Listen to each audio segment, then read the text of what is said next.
खुलुमबाय दिनै सानसेनि रादाबफोरखौ फरायदों आं गेवलां हाज'वारिया। सरकारनि बिथोन बायदियै चिरांनि रुनिकाटा हाग्रा रेन्जनि सिङाव हा दखल खालामग्राफोरनि न' बांफोरखौ फोस्रांदों।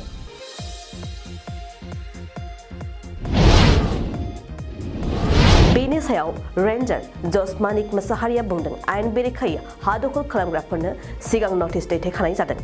दा बिथांमोनखौ जोङो नटिस होदोंमोन लिफलेटनि गेजेरजोंबो फोरमायनाय जादोंमोन जे बेफोर जायगानिफ्राय ओंखारलांनो थाखाय जों नटिस होसेयावबो बिथांमोनहा ओंखारलांनो हायाखै। ओरैहाय न' बां खहा खालामजानाय बर' सुबुंफोरा गोख्रोङै बुंदों गुबुन हारिनि न' बांफोरखौ बुफायनांगौ। आरो दिनै जोंखौ इभेक्सन खालामदोंबा बै गुबुन जाथिफोरखौबो खालामनांगोन। बिसोरखौ खालामाबा जोंनो माबा मोनसे खालामहैनाय जागोन। ग्रेड फराव साख्रि मावग्रा दीपक दासखौ गाज्रि बुग्रा क'क्राझार जिल्ला बेंगिरि बरनारि लेखानि हेंथायै खुद्रिसारदों। बे जाथायखौ लानानै डिसिनि हेंथायै डिस्ट्रिक्ट एडमिनिस्ट्रेशन एमप्लयिज एस'सिएशना खामानि दोनथ'दों। क'क्राझारनि बिसमुरि आउटपस्टनि सिङाव थानाय 14 नं बिसमुरि गामिनि माइदां नार्जारि आरो रेनु बरगयारिया गोमानानै दं।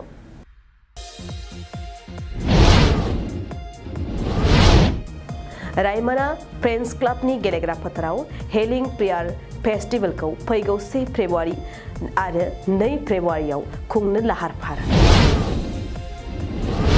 गामि रैखाथि गौथुमनि 74थि जोनोम सानखौ जानाय मख'मानि सिंगापुराव गामियाव गाजा गोमजायै फालिदों।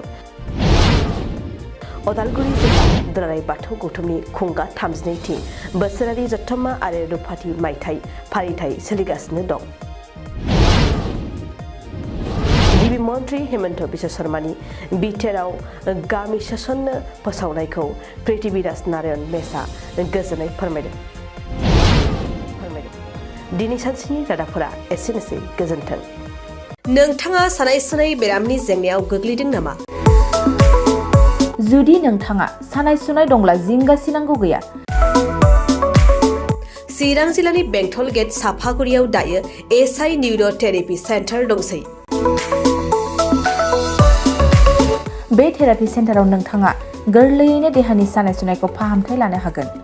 बे आथिं सानायानो जाग्रोदों, ओमफ्राय जानाया एसे सिगांनिफ्रायनो जाखादों, ओमफ्राय बिदिनो गुबुन गुबुन मुलि जाबाबायदों, ओमफ्राय हामाखै। दिनैनि ट्रिटमेन्टआ नङा, आङो एसे मोजां मोनसिनबाय। जेरै सिं सानाय, आफादावरि सानाय, मोदोम जरा सानाय,